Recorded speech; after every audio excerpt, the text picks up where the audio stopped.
When Apple releases something new, there's always drawbacks, great improvements, and of course, controversy.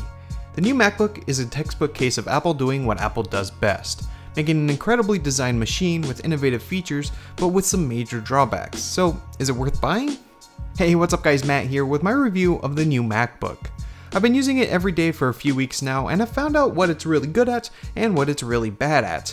But overall, I have to say it's an impressive machine, and for a lot of people would be an excellent everyday computer. But for others, you should probably just look away now.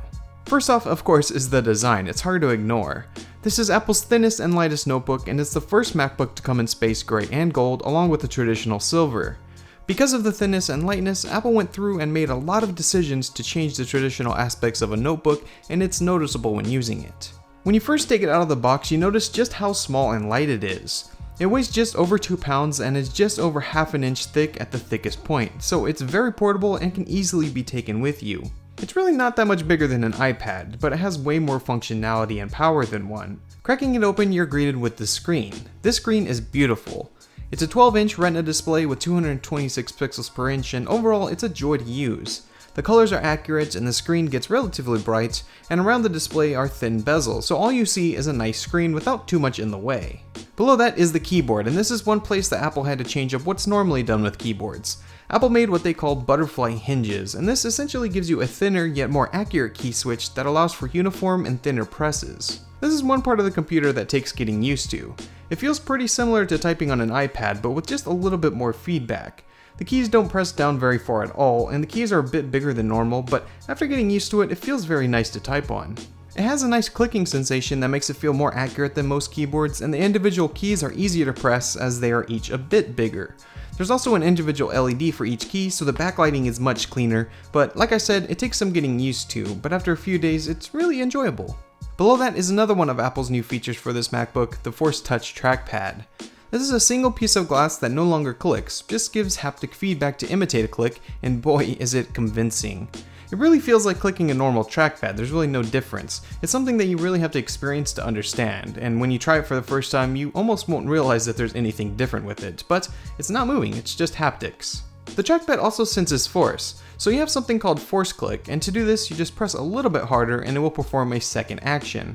Right now it really doesn't do much, but there's a lot of potential here, and so far when you do use it, it works pretty well. An unexpected excellent feature of the MacBook is the speaker. It's excellent, it gets loud and isn't totally blown out like a lot of speakers. It's probably the best speaker I've heard on a laptop, and overall it's really nice and unexpected. So far this has been pretty positive, but now we get to where there could be drawbacks for some. There are 2 ports on this MacBook. One is a headphone jack on the right, and the other is a USB Type-C port. That's it. This port is where you will charge and do any I/O that you need to do. Now, USB Type-C is a universal standard that will start to be included in all computers in the coming months and years, but right now there really aren't that many devices that support it. What this means is that you will need adapters. You can get some from Apple or Google or some third parties, but these are really going to be necessary if you want to plug anything in.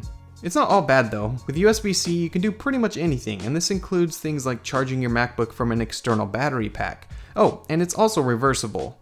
So right now the issue I see isn't that it's USB Type-C, it's more that there's only one of these ports. So if you need to charge, you're gonna have to do that before you can do anything else, so it's something to consider. Speaking of charging, the battery. Apple used a new terraced battery layout on the inside of this MacBook to get the most space they can out of it.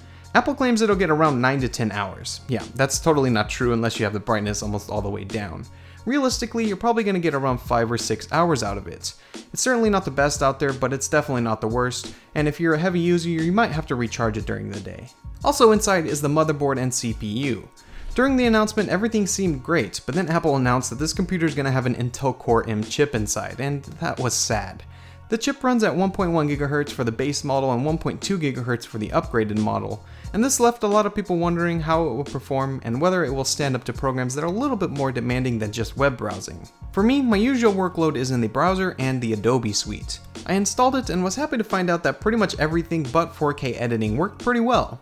Programs like Illustrator worked fine, and Premiere with 1080p footage was usable, but take that footage into iMovie and it was almost flawless, it worked perfectly fine. Besides these intensive programs, the computer is fast and responsive and opens things quickly thanks to the PCIe storage and 8GB of RAM, and while it isn't a powerhouse computer, for a lot of people out there, the performance will be more than suitable. Oh, and this computer is fanless, so it's completely silent. So for a starting price of $12.99 US, is this something you should buy? Well, it really depends. If you want ultra portability in a computer that you will use for document editing and note taking, the computer will serve you extremely well. If you want a computer to deal with your red 6K footage while on the go, well then no, this computer won't work for you. The price is pretty high and it may be worth waiting a few generations if you can to wait for a price drop, but if you want the cutting edge of laptops, this is really a great option right now. It certainly isn't perfect, but it's not as bad as people who haven't used it make it out to be. Get to an Apple store and try it out. You may just like it.